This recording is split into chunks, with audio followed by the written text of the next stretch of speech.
पहले जेल भेजो और कैसे उसको रेकमेंड किए कैसे जानते हो उनको भी जेल भेजो, और जिसमें इस षड्यंत्र में जितने भारतीय जनता पार्टी के लोग लगे हैं सबको जेल भेजो, बर्खास्त करो संसद को। इस तरह का देश के साथ खिलवाड़ खेलने के लिए मोदी जी सरकार और मैं अमित शाह जी का सुरक्षा का चूक होता है। इस घटना का घोर भर्त्सना करते हैं माननीय मोदी जी। अमित शाह जी सो कर किस तरह से देख रहे हो? ये सो था कि सो कर देख रहे थे? ये मैं पूछना चाहता हूं कि संसद भवन में जिस तरह का ये हुआ है घटना, हमारे नेता राहुल गांधी जी ने कहा डरो मत, डरो मत, डरो मत, ये इनकी षड्यंत्र है, ये चक्रव्यूह में फंसाना चाहते हैं जनता का बात, जनता का विश्वास को तोड़ना चाहते हैं। जिन मुद्दों के साथ आते हैं, जिस तरह से ईवीएम का खेला हो रहा है, जिस तरह से चर्चा पार्लियामेंट में चल रहा था, उसको भंग करने के लिए डिवाइड ऑफ रूल्स का इनका जो नियत है और नीति है उसका पर्दाफाश हो गया। मजबूत हाथों में है, जहां सुई नहीं जाता वहां गन टाइप का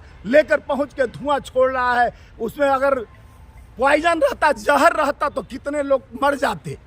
ये आपको छोटा लग रहा है घटना एक संसद, और आज वही दोहराया गया। अभी तो घटना का अभी बीता है बरसी, और उसके बाद ये नया आगाज दिखाया गया। ये दिखाया गया कि सोचा समझा साजिश किया गया कि ईवीएम पर चर्चा हो रही थी, देश के कई मुख्य मुद्दों पर चर्चा पार्लियामेंट में हो रही थी। भाजपा के सांसद वाला रिकमेंड कर पास बनवा के आए बच्चों।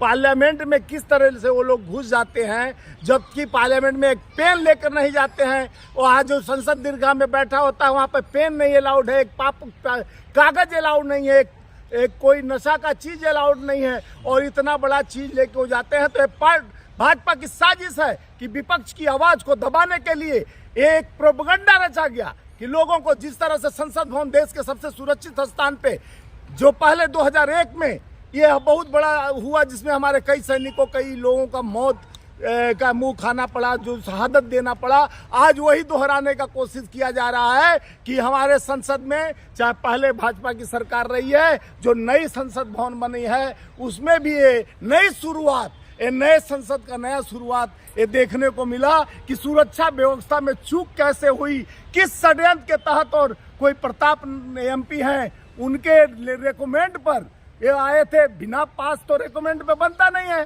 संसद भवन में जाते हैं तो कई लेयर चेकिंग होता है, चेकिंग के बाद जो लास्ट में चेकिंग होता है, जो ऊपर दस्तक दीर्घा में तो एक पेपर एक पेन नहीं ले जा सकते हैं, तो गन टाइप का वो आइटम लेकर जो घुसा गया, तो क्या उपद्रवी का इलाज होगा ना। अब राजनीति कर रहे हैं कांग्रेस वाले, अब जो अंजाम होना था वो मोदी सरकार में बच गया। ये अंजाम मोदी सरकार का प्रोडक्शन हाउस था, ये मेगा फिजिकल इनका आप बड़ी घटना बता रहे हैं, कांग्रेस बड़ी घटना बता रही, बड़ी चूक बता रही है, ऐसा कुछ भी नहीं हुआ है सर। इससे बड़ा क्या, उसमें संसद बैठते हैं देश के, यानी हमारे देश के 140 करोड़ के जनता चुनकर जिस संसद को भेजा है अपनी आवाज उठाने के लिए, उस संसद भवन में इस तरह का घटना हो जाता है और इस तरह का सुरक्षा का चूक होता है। इस घटना का घोर भर्त्सना करते हैं माननीय मोदी जी। अमित शाह जी सो कर किस तरह से देख रहे हो? ये सो था कि सो कर देख रहे थे? ये मैं पूछना चाहता हूं कि संसद भवन में जिस तरह का ये हुआ है घटना, हमारे नेता राहुल गांधी जी ने कहा डरो मत, डरो मत, डरो मत, ये इनकी षड्यंत्र है, ये चक्रव्यूह में फंसाना चाहते हैं जनता का बात, जनता का विश्वास को तोड़ना चाहते हैं। जिन मुद्दों के साथ आते हैं, जिस तरह से ईवीएम का खेला हो रहा है, जिस तरह से चर्चा पार्लियामेंट में चल रहा था, उसको भंग करने के लिए डिवाइड ऑफ रूल्स का इनका जो नियत है और नीति है उसका पर्दाफाश हो गया। अब जनता जान गई कि हवा में ये ग्राउंड रचा जा रहा है, मेगा फिल्म बनाया जा रहा है कि संसद भवन में जिस तरह से, ताकि चर्चा न हो, कोई विपक्ष आवाज न, जो चुनाव भ्रष्टाचार के तहत जीता जा रहा है, ईवीएम को खेल कर जीता जा रहा है, उस पर कोई विपक्ष चर्चा न करे, तो बात को संसद के सुरक्षा पर लाके संसद का कार्रवाई समाप्त करने की कोशिश की जाएगी, क्योंकि ये नाटक था, षड्यंत्र था, ये भाजपा का बनाया हुआ एक पगडंडी था, जिसको आज खुलेआम दिख गया। पहले भी भाजपा सरकार में इतना वाले नोटंकी कर रहे हैं, इतना बड़ा कोई मामला भी नहीं था जितना नोटंकी कर रहे हैं। मजबूत हाथों में है देश, ये मजबूत हाथों में है, जहां सुई नहीं जाता वहां गन टाइप का लेकर पहुंच के धुआं छोड़ रहा है। उसमें अगर पॉइजन रहता, जहर रहता तो कितने लोग मर जाते। ये आपको छोटा लग रहा है घटना एक संसद हमारे सबसे सुरक्षित जगह। तो मोदी जी भी, अमित शाह भी, गृह मंत्री भी उसी संसद में मौजूद थे सर। वो पहले तो जांच होना चाहिए, जो सांसद का रिकमेंड था, उस सांसद जिसने उनको प्रताप सिन्हा के लेटर हाँ, पे वो प्रताप गए थे। सिन्हा को पहले जेल भेजो, और कैसे उसको रिकमेंड किए कैसे जानते हो, उनको भी जेल भेजो, और जिसमें इस षड्यंत्र में जितने भारतीय जनता पार्टी के लोग लगे हैं सबको जेल भेजो, बर्खास्त करो संसद को। इस तरह का देश के साथ खिलवाड़ खेलने के लिए मोदी जी सरकार और मैं अमित शाह जी का, अभी स्थिति साफ नहीं हुई ना सर, आप उसे षड्यंत्र बता रहे हैं। इससे बड़ा षड्यंत्र क्या हो सकता है। अब हम लोग सांसद कार्रवाई देखने जाते हैं तो एक एक सुई तक निकाल के बाहर रखना पड़ता है, यानी रिसेप्शन पर जाएंगे, पास बनेगा, पास बनने के बाद वहाँ चेकिंग मशीन करता है, फिर यानी पूरा चेक करते हैं, एक एक चीज निकलवाते हैं। पेन भी रहता तो कहते नहीं ले, जहाँ दर्शक दीर्घा में जाते हैं वहाँ तो एक कागज का टुकड़ा नहीं कि ऊपर से कुछ लिख के कोई भेज दे, पेन भी नहीं जा सकता, तो वहाँ कैसे गया कैसे गया कैसे गया, ये चूक कैसे हुई पूछता है 140 करोड़ जनता। भ्रमित मत करो लोगों को, अलग तलक अपना सिस्टम मत बताओ। आप ईवीएम का चोरी किए हो, सत्ता में आप बहाल होना चाहते हो, भ्रष्टाचार में लिप्त हो, इसलिए अपने प्रोपगंडा को दिखाने के लिए ये नया स्कीम लाए हैं। अच्छा, नया तो इनका आप- स्क्रिप्ट लिखा अब गया। तो ओपोजिशन जो है चिल्ला रहा है, लेकिन जब याद नहीं आया था जब मोदी जी पंजाब से जान बचा के आए थे, अच्छा, जब उन्होंने कहा था कि आज तो मेरी जान बच गई। मोदी जी को कौन सा यानी उनको भगा के मारने जा रहा था कोई? अरे सुरक्षा तो मोदी, उसमें तो कई अधिकारी सस्पेंड भी हुए हैं। सुरक्षा वो कोई उसमें तो नहीं गए थे, वो तो खुद ही सुरक्षा। मोदी जी चलते हैं फोटो खिंचाने के लिए, अपना लाइट ऑन कर लेते हैं, पीएम लाइट ऑन करके दिखाते हैं कि हम सुरक्षा को, आदमी क्लोज करता है उनके साथ, वो अपना खुद सामने का लाइट जला लेते हैं कि ताकि उनका फिगर दिखे। तो मोदी जी को मिलने के लिए कई लोग आना भी चाहते हो, तो उसको आप असुरक्षित कैसे कहेंगे? आप खुद ही सुरक्षा तोड़कर बिना बताया किसी रूट को पकड़ लेते हो, तो आप अपने गलती को जनता पर और अधिक सरकार पर क्यों दोष देते हो?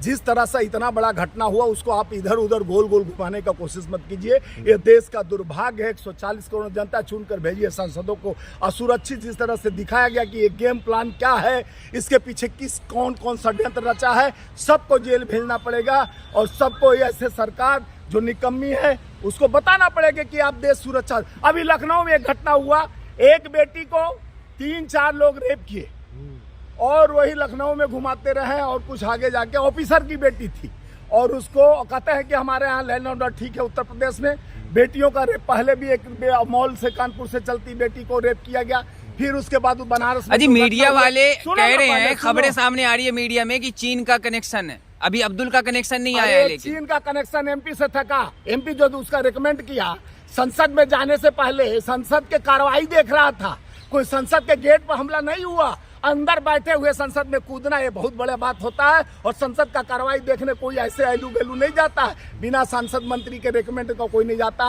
अंदर जाता है तो पूरे सुरक्षा व्यवस्था के तहत एक एक, आपको बार बार वही बात कर रहा हूँ, एक पेन नहीं ले जा सकते हैं तो उतने बड़े सामान ले जाने। मोदी जी की गारंटी है ना आपकी, मोदी जी का सुरक्षा गारंटी है। कहते हैं हमारे बेटी बचाओ बेटी पढ़ाओ, बेटी को, ऑफिसर की बेटी को सामूहिक बलात्कार गाड़ी में ले जाके किए और उसको घुमाते रहे, और इस पे कोई न मोदी जी बोलते न योगी जी। बनारस में छात्रों को नग्न कर एक बेटी को वीडियो वायरल होता, आज तक बुलडोजर बाबा नहीं पहुंचे। लखनऊ में पहले 12 साल की बेटी को निरंतर लखनऊ में बलात्कार राजधानी में हो रहा है, और बुलडोजर बाबा शांत है। ये घटना सबसे बड़ी है जो दुर्भाग्यपूर्ण है। इसको सरकार, ऐसे निकम्मी सरकार को देश का जनता सुरक्षित हाथों में, जिस तरह से प्रधानमंत्री जी और गृह मंत्री जी बोलते हैं, आज समझ में आ गया कि 2001 की घटना को अंजाम देने के लिए ये संसद में नहीं पहुंचेंगे तो इस तरह का कार्रवाई कर सकते हैं। सचेत होना पड़ेगा, विपक्ष को एक होना पड़ेगा। इस तरह से ईवीएम का खेला, ये नया ड्रामा नौटंकी, जो सांसद रिकमेंड किया है उसको पहले जेल में भेजो, उसके बाद इस जांच होना चाहिए इस पे। जब इनका ईडी सीबीआई सारा सिस्टम है इनका है, तो जांच कैसे हो सकता है? संभव है नहीं जानता हूं, लेकिन देश का जनता अब जान गई है कि जो प्रधानमंत्री जी का प्रोपगंडा है आज नंगा हो गया। ये फंडा है कि प्रोपगंडा है, देश जानना चाहती है, देश इनके नियत और नियत को पहचान। क्या लग रहा है राहुल गांधी भी वहाँ पर मौजूद थे? राहुल जी तो कहे और कि तमाम डरो मत, ये षड्यंत्र है, डरने की जरूरत नहीं है, इनका बनाया गया खेल है, ये झमेल है, पुल खुल गया पोल है, अब सारा आगे पीछे ढोल है। अब जनता जान गई है झमेला। राहुल जी को डराने की कोशिश हो रही है। राहुल जी तो डरने वाले नहीं है। तो इंदिरा के पोते राजीव के बेटे हैं जो त्याग तपस्या बलिदानी देश के लिए दिए। राहुल जी वो तपस्वी आदमी हो, डरने वाले नहीं है, और न उनके कोई भी बंदा डरने वाला है, उनके न सांसद डरने वाले हैं, न कार्यकर्ता डरने वाले हैं। डरपोक तो वो हैं जो षड्यंत्र के शिकार बनाना चाहते हैं देश को। लेकिन देश समझ गई, अपने मुद्दों से भटकाने के लिए ये पार्लियामेंट में कोई हमारे खिलाफ आवाज न उठाए, ये नया षड्यंत्र रचा।